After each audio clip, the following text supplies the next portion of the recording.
Bien-aimés dans le Seigneur, les amis de Café Chrétien pour le Percé, nous sommes heureux de nous retrouver encore en ces jours pour notre tasse de café que nous allons prendre, que le Seigneur nous a réservé et que nous voulons vraiment apporter de l'énergie dans notre destinée.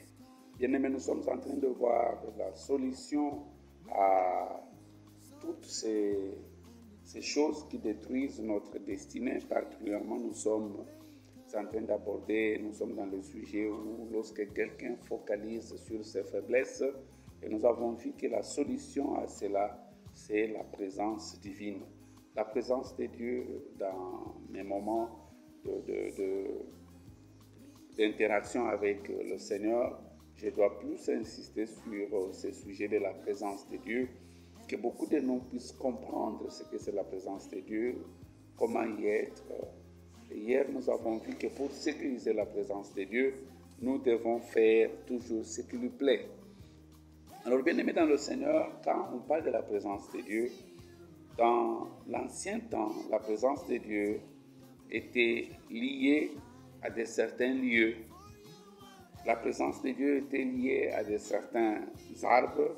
La présence de Dieu était liée à certaines sources. C'est très important pour nous. Dans Genèse chapitre 12, au verset 6 et 7, Genèse 12, 6 à 7, qu'est-ce que la Bible nous dit? La Bible nous dit, lorsqu'ils arrivèrent au pays de Canaan, ils les traversèrent jusqu'au chêne sacré de Morée. Donc il y avait une chêne, c'est-à-dire un arbre bien. Et là, c'était à Sichem. À cette époque, les Cananéens habitaient la région. Le Seigneur apparut à Abraham et lui dit, « Je donnerai ce pays à ta descendance. » Abraham construisit un autel au Seigneur à l'endroit où il lui était apparu. Donc, il y avait des endroits bien appropriés. Il y avait des arbres bien appropriés. Il y avait même des fois des choses bien appropriées comme une grosse pierre. Voilà dans Josué 24, Josué a pris la pierre, une grosse pierre qu'il a pris comme témoin. Donc cela représentait pour eux Dieu. Et ne soyons pas surpris de voir dans Jean 4 cette histoire avec Jésus et la femme samaritaine cette femme rappelle à Jésus le temps passé. Qu'est-ce que cette femme dit au Seigneur? Jean chapitre 4. Nous allons lire le verset 20 jusqu'au verset 24e et vous constaterez, peuple de Dieu, c'est comme ça que beaucoup de gens sont restés avec ces anciennes conceptions de la présence de Dieu. Voilà pourquoi Dieu permet à ce qu'aujourd'hui nous puissions aborder ces sujets-là. Peut-être nous allons encore un peu prendre du temps là-dessus pour nous permettre à ce que nous puissions comprendre lorsque nous parlons de la présence de Dieu, qu'est-ce que nous voulons dire par là. Jean chapitre 4, à partir du verset 20e, la Bible nous dit, « Nos ancêtres samaritains ont adoré Dieu sur cette montagne. Mais vous, les Juifs, vous dites que l'endroit où l'on doit adorer Dieu est à Jérusalem. » Vous voyez, il y avait une conception liée à la présence de Dieu. La présence de Dieu était attachée à certains lieux.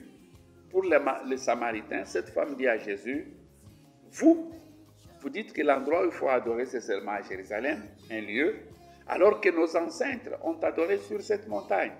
Et Jésus vient dire quelque chose de très important, très capital. Il dit, femme, sache-le, ça ne serait ni sur cette montagne, ni à Jérusalem. L'heure vient. Donc Jésus annonce. Vous constaterez dans le discours du Maître, il était en train de détruire le passé pour nous introduire dans un présent et futur qui est meilleur tout autre que ce qui était le passé. Ce n'est pas que le jeune du passé était dans le faux, non. Mais les choses avec le Seigneur, nous le verrons que la présence de Dieu est progressive. Dieu se révèle progressivement et d'une façon fragmentaire. Par moment, tu peux ne pas être dans sa présence et par moment, tu es dans sa présence. Nous le verrons au fur et à mesure que nous allons évoluer. Et voilà, quand l'arche, maintenant, quand Dieu a demandé à Moïse de faire l'arche de Dieu est venue prendre maintenant la place. L'arche est venue pour maintenant représenter Dieu. Donc Dieu était maintenant, la présence de Dieu était attachée maintenant à un objet et non plus à un lieu géographique. Donc, quand vous prenez l'arche du latin, arca qui signifie coffre, c'était une coffre que Moïse avait fabriquée sous l'instruction divine.